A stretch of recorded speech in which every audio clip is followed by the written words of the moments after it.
नमस्कार, मैं हूं सचिन दुबे और आप देख रहे हैं इंडिया न्यूज मध्य प्रदेश छत्तीसगढ़। मध्य प्रदेश में बीजेपी चुनावी मोड में है और मिशन 2023 की तैयारी में अभी से ही जुटी हुई है। इस कड़ी में बीजेपी ने अब अपने आईटी और सोशल मीडिया सेल को भी मैदान में उतारने की पूरी तैयारी कर ली है। पिछले दिनों प्रदेश के 65,000 बूथों को डिजिटल करने में आईटी सेल ने महत्वपूर्ण भूमिका निभाई थी और अब बीजेपी सोशल मीडिया सेल की मंडल स्तर तक टीमें बनाने में जुटी हुई है। बीजेपी जल्द ही पार्टी के 1.5 लाख कार्यकर्ताओं को ट्रेनिंग देगी। हालांकि कांग्रेस का दावा है कि उनके पास सोशल मीडिया के सभी प्लेटफॉर्म पर बीजेपी से ज्यादा फॉलोअर हैं और इन तमाम फॉलोअर के गुस्से को वह बीजेपी के खिलाफ यूज करेगी।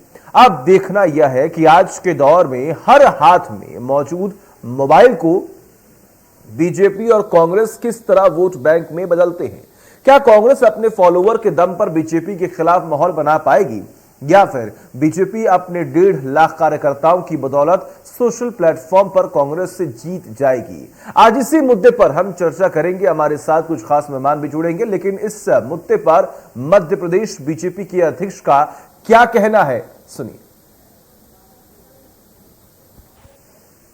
अभी 90% से ऊपर डिजिटल बूथ हमारे हुए हैं और उन बूथों का आंकड़ा भी, और जो 3 लोग हैं जिनके बारे में बूथ अध्यक्ष, महामंत्री और बीएलए, हम उनके प्रशिक्षण का अभियान, तो ये भी कभी आप देखेंगे तो इसके बारे में प्रेजेंटेशन, मुझे तो लगता है एक बार मीडिया के सामने भी हम प्रेजेंटेशन देंगे। लेकिन ये हमारा आंतरिक मामला है। इस आंतरिक मामले में हम अपने बूथों का डिजिटलाइजेशन और फिजिकल वेरिफिकेशन जो हुआ है वो तो हुआ ही है। कांग्रेस क्या कर रही है, क्या आंकड़े, मुझे लगता है इससे मुझे कोई बहुत लेना देना नहीं होना चाहिए। अपने संगठन को मजबूत करने का सबका काम है, उनको भी करना चाहिए, इसमें कोई गलत नहीं है। और न मैं कभी उन पर क्वेश्चन खड़ा करूंगा वो क्या आंकड़े देते हैं। मुझे लगता है इसकी कहने की मुझे जरूरत इसलिए नहीं है। हम अपनी आत्म शिक्षा हम खुद करते हैं। हमने कहा ना, जहां हम कमजोर हैं वहां हम काम करेंगे। अगर हमारे 4,000 बूथ बच रहे हैं तो उन बूथों पर काम करना हमारा काम है। उन बूथों को सक्षम कैसे बनाएंगे, क्या कारण है, क्या उन बूथों पर हम नहीं पहुंचे हैं, क्या कारण है कि उन बूथों को हम वंचित रह गए हैं, तो उस पर भी काम करेंगे। हम तो इस करेक्टिव मीजर वाले आदमी हैं। तो मिशन 2023 को लेकर आईटी सेल के अपने अपने दावे हैं। कांग्रेस बीजेपी का क्या कुछ कहना है, ये भी सुनिए। प्रदेश कांग्रेस की आईटी सेल के सामने भारतीय जनता पार्टी का आईटी सेल कुछ भी नहीं है। इंडियन नेशनल कांग्रेस मध्य प्रदेश के फॉलोअर्स ज़्यादा हैं। ट्विटर पर हमारे फॉलोअर्स भारतीय जनता पार्टी से डबल हैं। और सोशल मीडिया जो है ये समाज का आईना होता है। जैसे जैसे समाज में हर वर्ग परेशान होता जाएगा वो सोशल मीडिया के में अपना विपक्ष को अपना समर्थन भी देता जाएगा और खुलकर बात भी करेगा। आज आप देखिए प्रधानमंत्री मोदी जी के जाकर प्रोफाइल पर प्रधानमंत्री किसान आंदोलन हो, चाहे युवाओं के बढ़ती हुई बेरोजगारी हो, चाहे बढ़ती हुई महंगाई हो, लोग खुलकर सोशल मीडिया पर बात करने लगे। यही कारण है कि मध्य प्रदेश में कांग्रेस को सोशल मीडिया पे भरपूर जो है समर्थन मिला है। और भारतीय जनता पार्टी को भी बहुत मेहनत करनी पड़ेगी हमारे बराबरी में आने में, सोशल मीडिया कैंपेन में हमारी बराबरी करने में। भारतीय जनता पार्टी का जो आईटी सेल है, जो हमारा सोशल मीडिया का पूरा व्यवस्था है, वो कहीं ना कहीं जो एक पॉजिटिव सेंस होता है उसके साथ काम करने का हम लोग प्रयास करते हैं। आपने देखा कि आईटी का जो बेहतरीन उपयोग है हमने बूथ विस्तारक योजना में करा है। हमारा सारा टेबुलेशन जो है ऑटोमेटिक तरीके से ऐप के अंदर समा गया है, जो इसी ऐप की जगह जबकि दूसरे राज्यों ने फोनों का इस्तेमाल किया था, नए फोन कार्यकर्ताओं को दिए थे, हमको वो सब आवश्यकता नहीं पड़ी। तो कुल मिला के यदि पॉजिटिव थिंकिंग के साथ काम किया जाएगा तो संगठन का विस्तार भी होगा और इस काम का सुदृढ़ीकरण होगा। भारतीय जनता पार्टी ये काम लगातार करती है। कांग्रेस पार्टी के जो लोग हैं वो केवल नकारात्मकता फैलाने के लिए, भ्रम फैलाने के लिए आईटी और सोशल मीडिया का उपयोग करते हैं। उनके सारे कार्यकर्ता जो हैं आपस में झगड़े करते हैं, आपस में एक दूसरे को छोड़ के चले जाते हैं। राष्ट्रीय आईटी प्रभारी से लेकर स्टेट के ये सभी लोग लगातार बाहर होते गए। तो हमें लगता है कांग्रेस पार्टी प्रपंच कितनी बारी तैयार करे उनको सफलता नहीं मिलती। तो सुना आपने किस तरीके से तमाम आरोप और प्रत्यारोप का जो सिलसिला है वो शुरू है। तमाम अपने अपने दावे हैं, लेकिन इस बीच में बड़ी बात यह है कि क्या आईटी सेल के सारे अब 23 में सरकार बनाने की कोशिश लगातार की जा रही। कौन होगा सफल और कौन होगा विफल, इस पर आज हम करेंगे चर्चा। हमारे साथ 2 खास मेहमान जुड़े हुए। सबसे पहले उनका तारुफ करा दूं, बृजगोपाल लोया जो कि बीजेपी का पक्ष रखेंगे और सिद्धार्थ सिंह राजावत जो कि कांग्रेस का पक्ष रखेंगे। आप दोनों का बहुत बहुत स्वागत है इंडिया न्यूज पर। बृजगोपाल जी, शुरुआत आपसे ही करते हैं। हालांकि डिबेट की जब चर्चा, जब टॉपिक मुझे मालूम पड़ा तो मैंने सबसे पहले जाकर देखा कि आखिर कितने फॉलोअर्स हैं, लेकिन कांग्रेस के फॉलोअर्स 1 मिलियन हैं। तो क्या लगता है इस बार टक्कर बहुत शानदार होने वाली है? नहीं, देखिए 2-3 बातें मैं आपसे कहूं। सोशल मीडिया में कभी आप व्हाट्सएप में 4 झूठ बोल दें या फेसबुक पे कुछ गलत पोस्ट कर दें, यदि इससे चुनाव जीते जाते तो क्यों कार्यकर्ता होती, क्यों भारतीय जनता पार्टी उसमें आगे होती, क्यों हम ये आधारित राजनीतिक दल है। कार्यकर्ता इसीलिए हमारे विषय में कभी भी कोई चर्चा करता है तो वो ये जरूर कहता है कि ये कैडर बेस्ड पार्टी है। कैडर का मतलब क्या होता है? अकेले सोशल मीडिया से करते तो कैसे काम चलता? दूसरी बात मैं आपको बताऊं, किसको मानते हैं आप सोशल मीडिया का कैंपेनर? माननीय प्रधानमंत्री नरेंद्र मोदी जी के अकेले ट्विटर पर जितने फॉलोअर हैं उतनी पूरी कांग्रेस पार्टी के स्टेट यूनिट्स को जोड़ लीजिए, इनके केंद्रीय कार्यालय को जोड़ लीजिए, इनके पूरे नेताओं को जोड़ लीजिए। अकेले माननीय मोदी जी के बराबर इनके पास फॉलोअर नहीं है। अकेला एक नेता भारतीय जनता पार्टी का जो विश्व का सबसे प्रसिद्ध सबसे लोकप्रिय नेता है, जिसकी कीर्ति का डंका पूरे में बज रहा है। दूसरी बात, सोशल मीडिया में आपके फॉलोअर कितने हैं? मैं एक बड़ी कड़वी बात कहता हूं मगर यह वास्तविक बात है, आप इसको ध्यान रखिएगा। कांग्रेस पार्टी के नरेंद्र मोदी जी के खिलाफ, भारतीय जनता पार्टी के खिलाफ तो सोशल मीडिया में दिन भर जहर उगलते हैं, परंतु क्या इन कांग्रेस पार्टी के सोशल मीडिया हैंडलर्स में जो चला रहे हैं उनमें ये ताकत है कि वो राहुल गांधी के समर्थन में कोई पोस्ट डालते हो? मैंने तो कहीं नहीं देखी आज तक। मैं बहुत सारे हजारों पोस्टें हम देखते हैं। आप नरेंद्र मोदी जी का विरोध कर सकते हैं, आप भारतीय जनता पार्टी का विरोध कर सकते हैं, परंतु आपके जिस कारण से भारतीय जनता पार्टी कांग्रेस पार्टी के सर्वोच्च नेता, स्वयंभू नेता, बेरोजगार राजकुमार के पक्ष में कुछ एक शब्द लिख सकें, ये जो आपकी कमी है, इस कमी की भरपाई कौन करेगा? ये व्हाट्सएप, ट्विटर, फेसबुक नहीं करेगा। दरअसल आपको काम करना पड़ेगा, अपने काम को सिद्ध करना पड़ेगा और उस काम के आधार पर जनता का मत बनाना पड़ेगा। लेकिन ये देश की जनता जानती है कि 2014 में, ठीक है सर, 2014 में कहीं ना कहीं सोशल मीडिया के जरिए ही भाजपा का वर्चस्व बढ़ा और उसी के सहारे कहीं ना कहीं सत्ता पर काबिज हुए, केंद्र में आप पहुंचे, तो इस बात को तो आप नकार नहीं सकते। नहीं, मैं नहीं कर रहा हूं, मैं कहां नहीं कर रहा हूं, मैं तो ये कह रहा हूं सोशल मीडिया के माध्यम से हमने भारतीय राजनीति के छुपे हुए सत्यों को उजागर किया, उन्हें जनता तक पहुंचाने का काम किया, सरकार के भ्रष्टाचार को उजागर किया, उसको जनता तक पहुंचाने का काम किया। और उसके बाद भारतीय जनता पार्टी के कार्यकर्ता ने एक एक बूथ पर, एक बूथ 10 यूथ के माध्यम से हमारे हर मतदान केंद्र पर काम किया और जो जनमत बना था सोशल मीडिया के माध्यम से उसे मतों में परिवर्तित करने का काम किया। मेरा मतलब आपने सोशल मीडिया का सदुपयोग किया, आपने सोशल मीडिया का सदुपयोग, भ्रष्टाचार का आरोप नहीं लगा सके, ठीक है, यानी कि आपने सोशल मीडिया का सदुपयोग किया, जिसकी वजह से जनता ने आपको सराहा, आपके कामों को देखा और फिर अंत में जाकर सत्ता पर आपको बैठाया। यही आप कहना चाह रहे हैं? जी बिल्कुल यही कहना चाह रहा हूं। ठीक है सिद्धार्थ जी, मैं दूसरी एक बात जोड़ना चाहता हूं जी, सोशल मीडिया का हमारा कैंपेन और मतदान केंद्र पर हमारे कार्यकर्ता की ताकत, इन दोनों ने मिलाकर हमें सफलता दिलाई और हर चुनाव में हमें यही दोनों चीजें मिलकर सफलता दिलाती हैं। और यदि ये इनमें से एक चीज को आप हटा दीजिए तो दूसरी चीज का अस्तित्व कम हो जाता है कि मैं व्हाट्सएप से, फेसबुक से या ट्विटर के माध्यम से जनता को अपनी तरफ आकर्षित करूं और उसके बाद उसको मत में तब्दील, वो वोट डालने आदमी गया नहीं, ठीक है तो उससे कोई लाभ नहीं मिलेगा। हमने दोनों पर काम किया है, हमने कार्यकर्ता को सशक्त किया है, कार्यकर्ता को डिजिटलाइज किया है और उसके साथ साथ हम सोशल मीडिया पर कैंपेन चला। ठीक है सर। सिद्धार्थ जी, आप भी तमाम दावे कर रहे हैं, आपकी पार्टी भी तमाम दावे कर रहे हैं कि हमारे इतने फॉलोवर्स हैं तो हम उन्हें वोटों में तब्दील करेंगे और हमें एक बार फिर से बदलाव की जो बयार है वो बहेगी। लेकिन सर अभी कुछ दिनों पहले ही खबर सामने आई थी, जो आपकी तरफ से डिजिटल सदस्यता अभियान चलाया जा रहा है, कमलनाथ जी ने फटकार लगाई, लेकिन उसके बावजूद भी तमाम विधायक, तमाम मंत्री और जो भी तमाम कार्यकर्ता है वो अभी भी एक्टिव दिखाई नहीं दे रहा है। तो आप किस आधार पर ये बोल रहे हैं कि हम आईटी सेल हमारी जो है वो बेहद मजबूत है और हम टक्कर देने वाले हैं?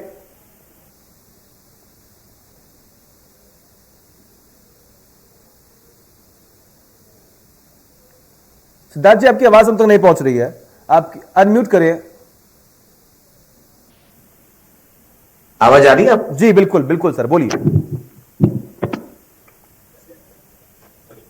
आवाज आ रही? जी आ रही है सर, बोलिए। जी, तो मैं लोहिया जी का कुछ जो उन्होंने सवाल उठाए हैं कांग्रेस के ऊपर, तो पहले तो मैं उनका जवाब दे दूं। उन्होंने बोला किस प्रकार से हमारे माननीय प्रधानमंत्री और गृह मंत्री अमित शाह जी और नरेंद्र मोदी जी के खिलाफ सोशल मीडिया पे भ्रम फैला रही है कांग्रेस। तो मैं सर्वप्रथम तो ये बता दूं कि भ्रम फैलाने का कार्यक्रम शुरू किसने किया था।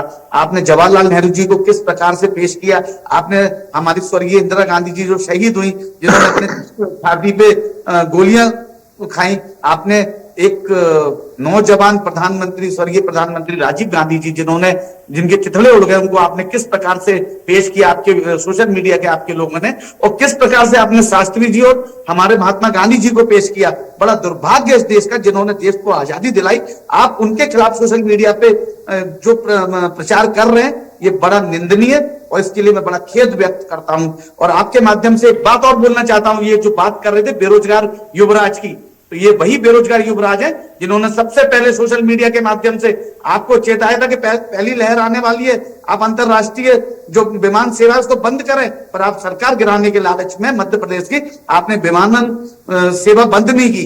तो लोया जी कम से कम संज्ञान लिया करिए इस बात का कि कौन सत्य पे आधारित लड़ाई लड़ रहा है सोशल मीडिया पे और कौन असत्य की लड़ाई लड़ रहा है।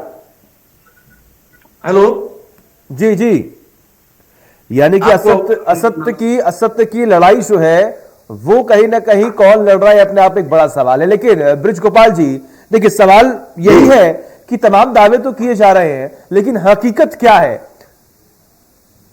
किस बात की हकीकत? देखिए, मैं आपको दो बातें बताऊं जी। हम काम करते हैं और उसको सोशल मीडिया के माध्यम से प्रचारित करते हैं जी। जो लोग काम ही नहीं करते वो सोशल मीडिया पर गाली बकने के सिवा क्या काम करते हैं। लेकिन अरे सरदार ये जी, काम तो आपने किया होगा, लेकिन ये सरदार काम जी तो कह आपने रहे हैं- शुरुआत की है। एक मिनट, आपके एक मिनट, अंधभक्तों ने किस प्रकार से सरदार जी, आप आप एक कौन मिनट, से सरदार जी, सरदार जी, sir please sir, Gandhi ji को किस प्रकार से ठीक है ट्रेन बना सर, दिया? सरदार जी आप यही सवाल कर रहा हूं सर, यही सवाल करने जा रहा हूं सर। और मेरी बात तो सुनिए सिद्धार्थ जी, सिद्धार्थ जी, सिद्धार्थ जी, एक मिनट सर। महात्मा गांधी जी को एक हत्यारे को आपने भगवान बना जब भी दिया। आपकी बात जिन्होंने पूरी हो जाए, महात्मा आप गांधी चुप जी की हो हत्या जाइए, की मैं थी बोलना और शुरू सोशल कर- मीडिया ने उसको प्रचारित किया, आपकी भाजपा की आईटी सेल ने प्रचारित किया। और मैं आपके माध्यम से फिर बताना चाहता हूं कि माननीय कमलनाथ जी ने जिस दिन डिजिटल सदस्यता अभियान चालू की थी, आप बोल रहे हैं कि हम आके पत्रकारों के सामने बताएंगे। हम पूर्व में बता चुके हैं कि हम क्या क्या करेंगे, और हमारी मिस कॉल पार्टी नहीं है, फर्जी miss call party. Bharatiya Janata party विश्व की सबसे बड़ी मिस कॉल पार्टी बनी, फर्जी मिस कॉल पार्टी। आज 50 लाख से ज्यादा नंबर बंद पड़े हुए हैं। क्या कारण आपके नंबर बंद पड़े हुए? अगर आपके अंदर इतनी सत्यता थी तो आपके नंबर चालू होते। आपने 90 लाख मेंबर बनाए थे, और कांग्रेस आने वाले समय में 65 लाख मेंबर बनाने जा रही है, और ये डिजिटल मेंबरशिप होगी। सिद्धार्थ जी देखिए, यही तो बात है सर, यही तो बात है कि कहीं ना कहीं आप पीछे रह गए, सर मेरी बात सुनिए सिद्धार्थ जी, देखिए आप आरोप लगा रहे हैं कि उन तमाम आरोपों के जवाब मिलेंगे। सिद्धार्थ जी एक मिनट, सर प्लीज सर मेरी बात सुनिए सिद्धार्थ जी, बात हो गई हो तो अब सर आप पानी पी लीजिए सर। सिद्धार्थ जी ऐसे चर्चा तो आगे सर, सिद्धार्थ जी बगल में छुरी लेके चलते हैं सर, एक मिनट सर, पार्टी का एक ही सिद्धार्थ जी प्लीज झूठ बोलो, बार बार बोलो, झूठ देखिए, मैं आपसे फिर कह रहा हूं इतने वरिष्ठ हैं मर्यादा आप। की भाषा एक में मिनट बात सर, करिए, और एक अगर आपकी बात गोपाल जी, होगी तो जवाब ब्रिज गोपाल जी, आप हमारे राजा बज्जी, अध्यक्ष को बेरोजगार राजा बज्जी, आपको रुकना पड़ेगा और अपने समय में बोलने की क्षमता विकसित करना पड़ेगी। नहीं, मैं नहीं बोलूंगा। मैं एक minute sir, hold please sir, मेरी बात सुनिए सर, आपकी आवाज सर मेरी बात सुनिए सर, ऐसे नहीं सर,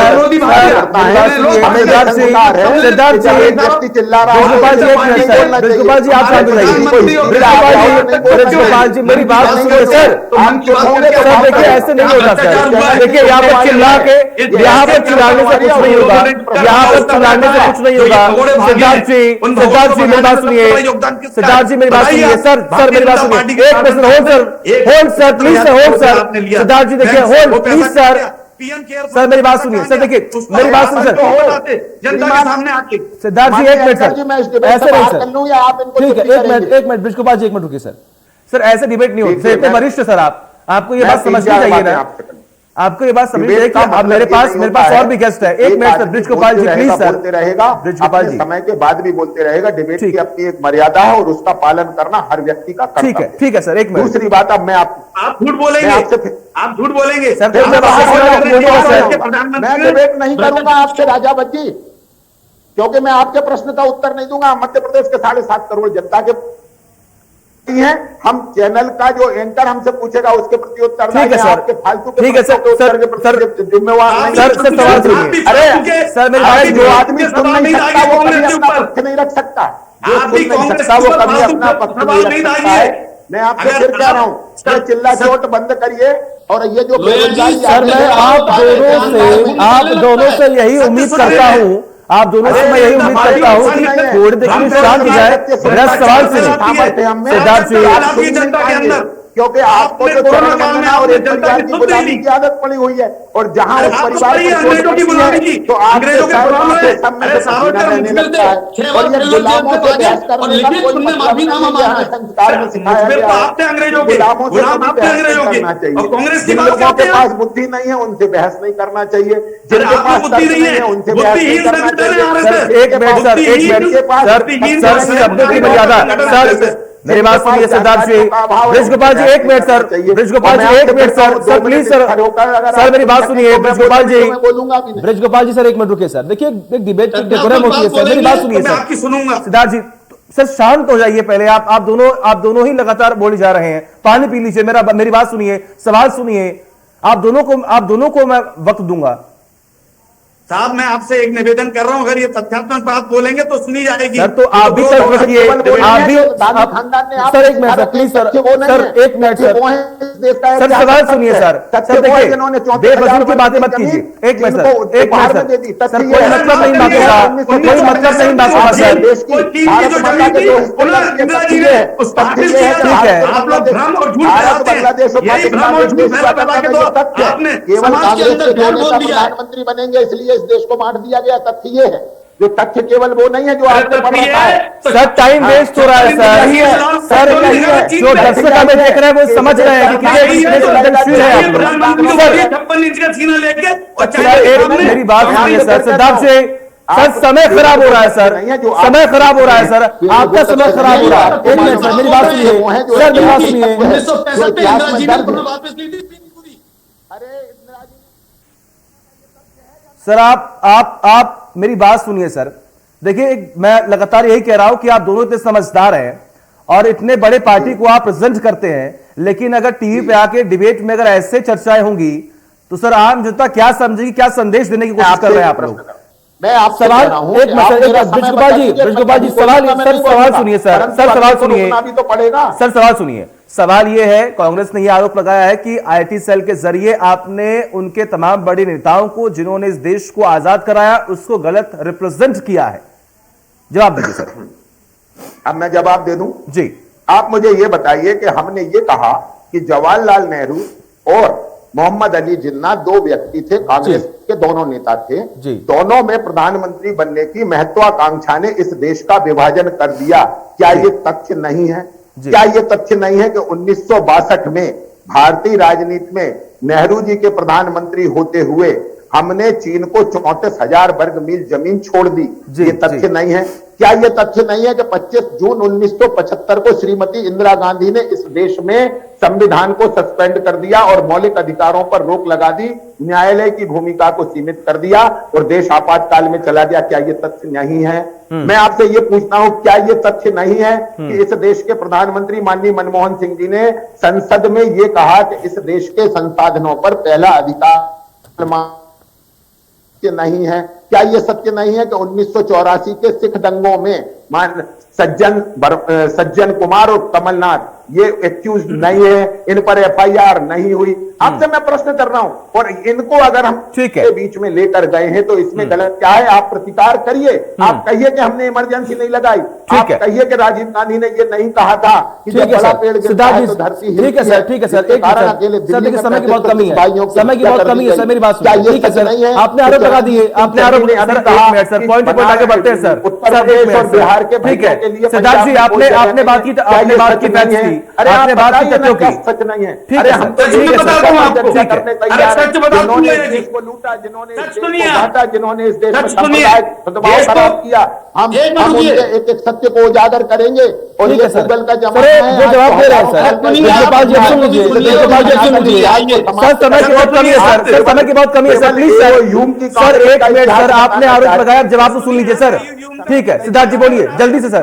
आपका इतिहास बताते हैं, सुनिए। ठीक है सर, सुनिए 1939 37 टू 39 इन्होंने मुस्लिम लीग के संग मिलकर सरकार बनाई। टू नेशन की थ्योरी श्यामा प्रसाद मुखर्जी लेकर आए, ये भी सत्य है। और जो आप बात कर रहे हैं ये आपत्ति हमारे पूर्व प्रधानमंत्री जवाहरलाल नेहरू जी की, जो आप बात कर रहे हैं कि देश को तोड़ा किसने, देश को तोड़ा किसने, देश को तोड़ा पश्चिम बंगाल में आपने विश्व हिंदू परिषद के मिलके और आपने मुस्लिम लीग के संग मिलकर सरकार आपने बनाई। टू नेशन थ्योरी आप लेकर आए, अंग्रेजों से माफी आपने मांगी। आपका एक भी आदमी बता दे जिसने शहादत दी हो देश की आजादी में, एक आदमी बता दे। अब आप बात कर रहे हैं चाइना की, तो मैं आपको बता दूं, हाँ इमरजेंसी की, तो इमरजेंसी में 11 आपके आरएसएस संघ के लोगों ने लिखित सहमति दी थी कि संघ आपके साथ में है इंदिरा जी, और इस पे आप आपातकाल लगा के इमरजेंसी लगाई है। उसमें आप दोनों का बहुत बहुत शुक्रिया। गोपाल जी आपका भी बहुत बहुत शुक्रिया, सिद्धार्थ जी आपका भी बहुत बहुत शुक्रिया, बड़ी बहस में आपने अपना कीमती वक्त दिया।